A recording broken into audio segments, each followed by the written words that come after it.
بسم اللہ الرحمن الرحیم نحمدہ و نصلی علی رسولہ الکریم اما بعد۔ جب نیکی اور بھلائی مایوس ہو کر، نا امید ہو کر ایک کونے میں بیٹھ جاتی ہے، جب نیکی اور بھلائی مایوس اور نا امید ہو کر ایک کونے میں بیٹھ جاتی ہے تو برائی کو طاقت مل جاتی ہے، مل جاتی ہے، اختیار مل جاتا ہے، اقتدار مل جاتا ہے، برائی کو اقتدار مل جاتا ہے۔ اس کی مثال زیادہ دور جانے کی ضرورت نہیں ہے، ہمارے دور میں بہت بڑی موجود ہے۔ جب نیکی کرنے والے خاموش، اداس، نا امید ہو کر ایک کونے میں بیٹھ جاتے ہیں، ہمارا یہ ذہن اللہ تعالیٰ نے ہم کو صرف دنیا داری کے واسطے سوچنے کے لیے ہی نہیں دیا۔ غور کرو اس بات سے ایمان والی بات سے کیا تعلق ہے؟ ابھی جو بات میں بتانے والی، یہ بات کا ایمان والی بات سے کیا تعلق ہے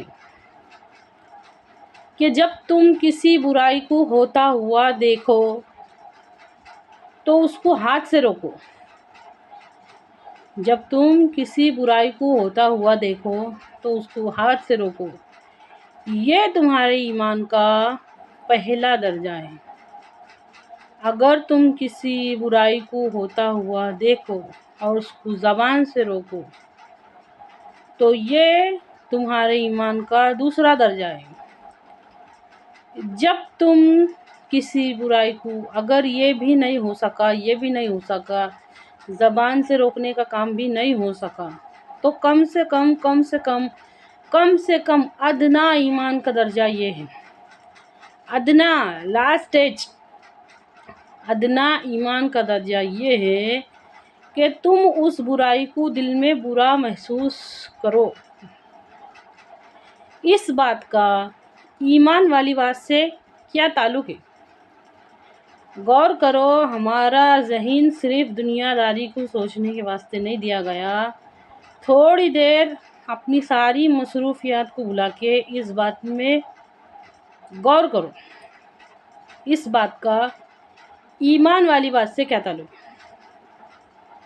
آج ہماری حالت یہ ہے، اللہ معاف کرے، کہ سوچ کے دیکھو، غور کر کے دیکھو کہ ہمارے پاس کون سے درجے کا ایمان ہے۔ گانے والوں کے ساتھ گاتے، ناچنے والوں کے ساتھ ناچتے، غیبت کرنے والوں کے ساتھ غیبت کرتے، چغلی کرنے والوں کے ساتھ چغلی کرتے، حرام کا کھانے والوں کے ساتھ حرام کا کھاتے، ہر چیز کا ساتھ دیتے، دھوکے دینے والوں کے ساتھ دھوکے دیتے۔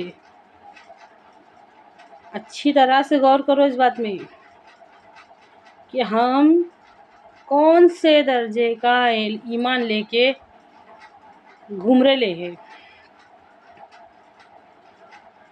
ہماری مثال ایسی ہے، جسد بے جان، روح صرف جسم باقی ہے، روح ہماری اللہ معاف کرے مر چکی ہے۔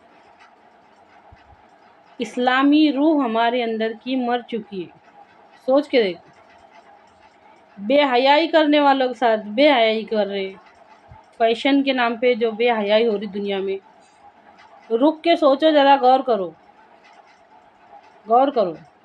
اپنے قیمتی وقت میں سے وقت نکال کے غور کرو۔ کوئی چھوٹے کپڑے پہن رہا تھا، ہم بھی پہن رہے، کیوں تو وہ ایسا کر رہا تھا، ہم بھی کر رہے۔ تو یہ ہمارے کون سے درجے کا ایمان ہے؟ جب تم کسی آخری سٹیج کا ایمان یہ ہے، ادنا درجے کا ایمان یہ ہے کہ کم سے کم برا محسوس کرو، تو اس برا محسوس کرنے کا اثر یہ ہوگا کہ کبھی نہ کبھی ہم کو اس کو چھوڑنے کی توفیق ہوں گی، توبہ کی توفیق ہوں گی، ہم اس سے آگے بڑھیں گے،